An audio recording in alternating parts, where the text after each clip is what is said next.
Hello friend, नमस्ते। आप सभी का स्वागत है सुमन अवधी लोकगीत में। जितने लोग हमारे वीडियो से जुड़े हैं, हमारे गीत से जुड़े हैं, सबको तहे दिल से धन्यवाद। तुलसी विवाह गीत लेके आई हूँ। माँ तुलसी का आज विवाह है। बहुत सुंदर गीत है, आप लोग सुनेंगे तो अच्छा लगेगा। के करे दुआरे सखी बाजना बाजाई, के कर चलाविया,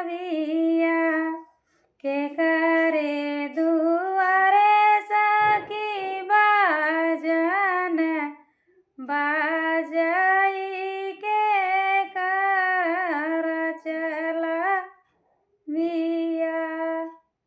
दशरथ दुआरे सखी बाजन बाजाई, तुलसी कर चलाविया। दशरथ दुआरे सखी बाजन बाजाई, तुलसी कर चलाविया।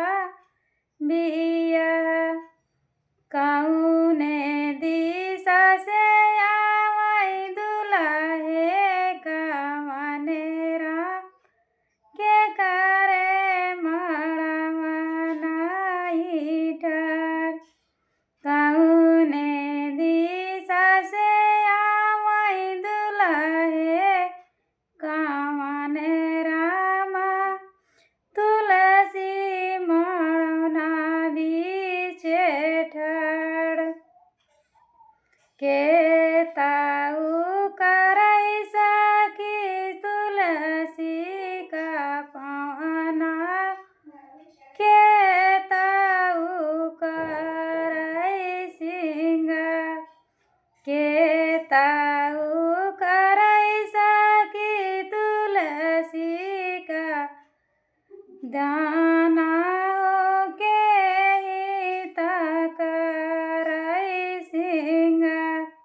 पूरबे से आवै दुल्हे साली के ग्राम, तुलसी मड़वा नाई ठाड़। पूरबे से आवै दुल्हे साली के ग्राम, तुलसी मड़वा बीचे ठाड़। राम करै तुलसी कन्याई दान, हो सीता सजावै सिंगार। राम करै सखी तुलसी कन्यादान, हो सीता सजावै हो सिंगार। के ताऊ के हित करै तुलसी सोरहु सिंगारवा, के करे के गले बनुहार। के ताऊ करै तुलसी सोरहु सिंगारवा, के करे गले के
आप लोग को ये गीत कैसा लगा, तुलसी विवाह गीत गाना कमेंट करके बताएंगे तो हमें अच्छा लगेगा। आशा है कि गाना बहुत ही अच्छा था तुलसी माँ का, आप लोग को पसंद आया होगा। और हमारे चैनल पे नए हैं आप लोग तो सब्सक्राइब कर लीजिए।